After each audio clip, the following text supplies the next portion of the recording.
This is MC Codger here saying welcome back. Episode 42. We're doing our water scythe farming, and this is part 2 where I am down underneath the farm. These are the hoppers that will collect the food that is harvested. And here are some more hoppers. Now this is something I need to show you what we're doing here. There's the hopper, the minecart hopper. Okay, and it's got you remember our pulse switch.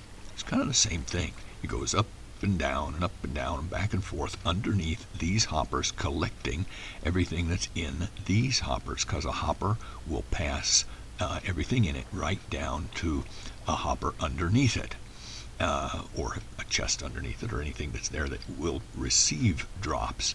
That's what your hopper will do. So it'll pick them up, and then you can put a hopper underneath your rails, and the minecart hopper will drop its drops into that hopper, pretty much one at a time at each pass. So I've got more than one hopper. I've got this hopper is going to be feeding into that chest. The corner hopper is feeding into the first hopper. This hopper's feeding into the corner hopper, and I'm just about to place one other hopper. If I place it sideways, like on this block, then, I forgot. I can't do it that way. I can't just right-click the hopper because it opens up the hopper. So, kudos to MC Codex, who told me this trick, is you push your shift key and then press your right-click, and you can place it without opening up the other hopper. So then I want to put my rail on top of that, and if I just right click on that, same problem, it'll open the hopper. So I have to shift, kind of sneak, and then place, and there we are. We've got 4 hoppers collecting, all feeding into this chest once this thing gets going. So we'll come down here in a moment and get this started, but I want to show you what we've got up top. Up top, I've finished the build,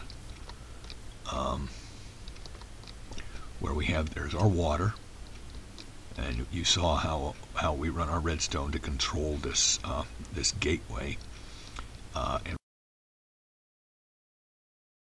we have now all of our plants are planted. And oh, look at that.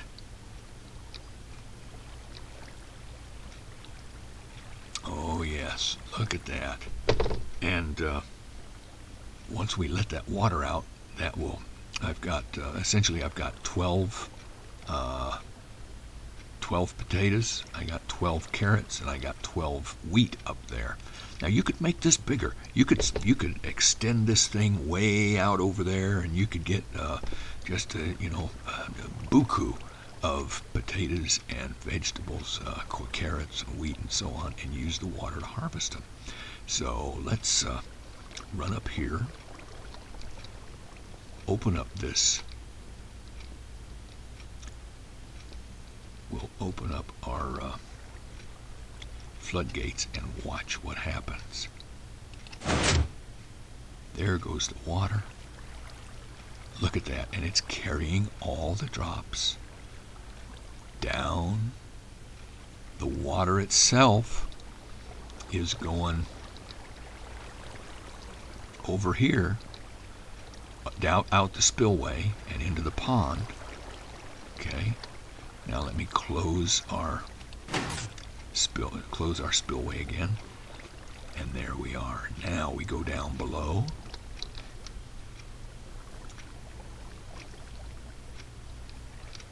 I just flip this lever, kind of energize that, and let's push this a little and watch what happens.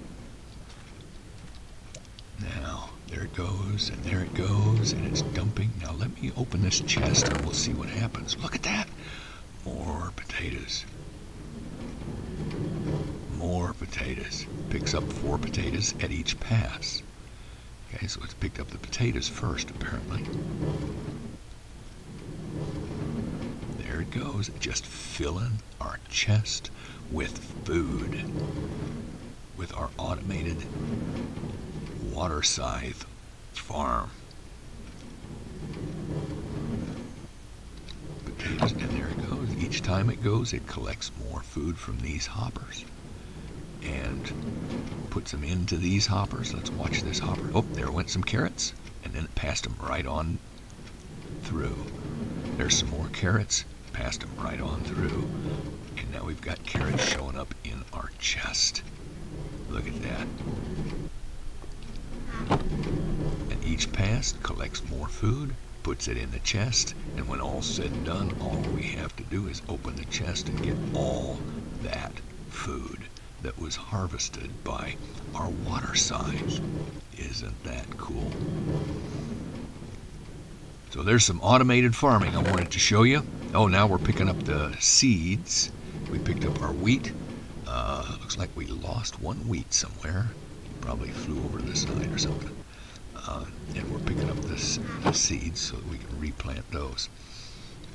And should be just about done. It is. Okay, it's not picking up anything more, not dropping anything more into the chest. Okay.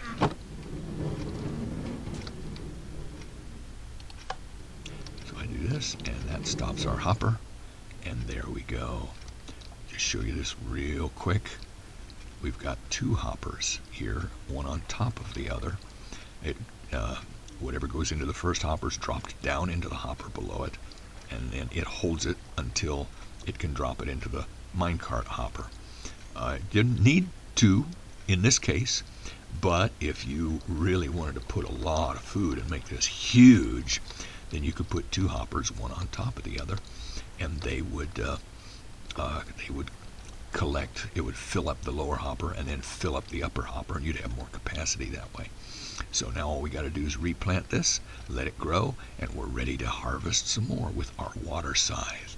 And sure enough, at the end of this day, as the sun sinks into the west, this is MC Codger saying we will see you next time.